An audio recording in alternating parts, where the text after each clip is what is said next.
Today I'm going to show you how to fix a QNAP with model number TS-851. The issue that the customer was experiencing is that the unit is not booting fully, and we have a bunch of our red lights for the HDDs. So let's go ahead and plug it in, see what we get. And sure enough, all of our HDD lights are red, except for maybe one or two.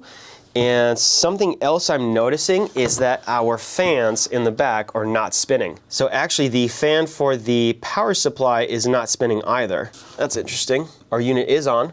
Okay, let's go ahead and open it up and see what's going on inside. For those of you who don't know me, my name's Nick. I started Nick's Electronics Repair over a decade ago, and since then have fixed over 300 of these NAS units.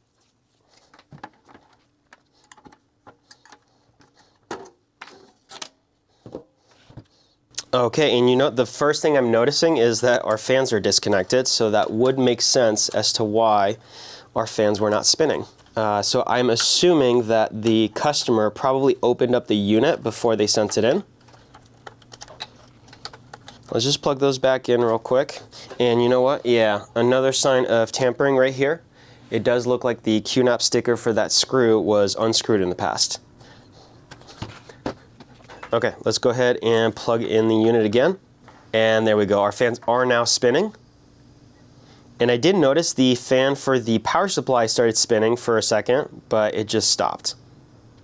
Okay, there's also a lot of dust flying around. This unit is pretty dusty, so I'm gonna do a quick clean out. Just a lot of dust just flew everywhere, and we'll reconvene in just a minute. All right, now that the fans are connected back in and I have cleaned out the unit, let's power it up again. Same thing happened. The fan for the power supply is now spinning. My two larger fans are spinning. Let's look at the front. And I have fewer LEDs lighting up. So now we only have two red LEDs for the HDDs instead of almost all of them except for one or two.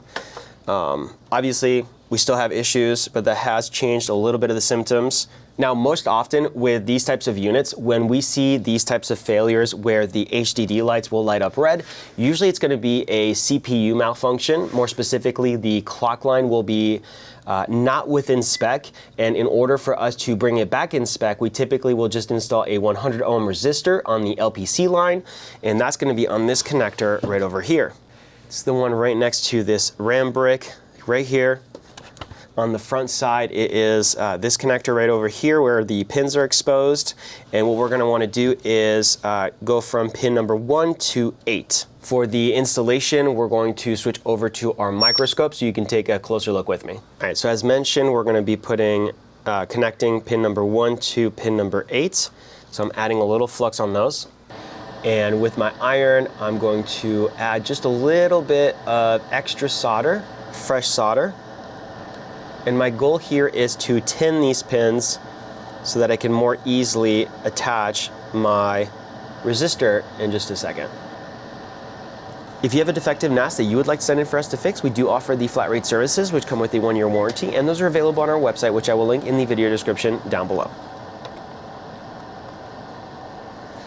Okay, so I just fed my resistor in the system, and we're going to start here, adding some solder to pin number 1, which is our LPC line. That's the clock line. And pin number 8 over here, which is our ground. So we are putting a 100 ohm resistor between our clock line to ground. We're going to trim the legs. All right, let's go ahead and power on the unit one more time. Fans are spinning, all 3 of them. Okay, we have some progress. So number 1, not a single one of my red LEDs is on. And number 2, my status light here is green, which it was not before. I think we had a USB light was blue, but the status light was not on, and now it's green. Oh, you know what? Something else I just noticed is our DOM down here just had a light flash, which was not happening before either. And the unit just beeped. Okay, I think we are in business. So next, we're gonna go ahead and attach the Ethernet cable to it and see if we can detect it on our network. Okay, Ethernet is plugged in. I'm not seeing either of our lights turning on, which is interesting. Let's see. My LAN light on the front is also not turning on, but that could be that we're not fully initialized yet. Let's do this. Let's try the other port and see if that turns on. Okay, something I'm noticing is that my cable is actually not fitting quite right. So it looks like it was just a matter of impatience. My lights are now on.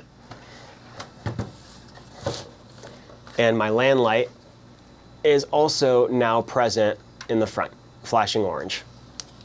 All right, so we're going to go ahead and do a search on our QNAP, and sure enough, here it is. So TS-851.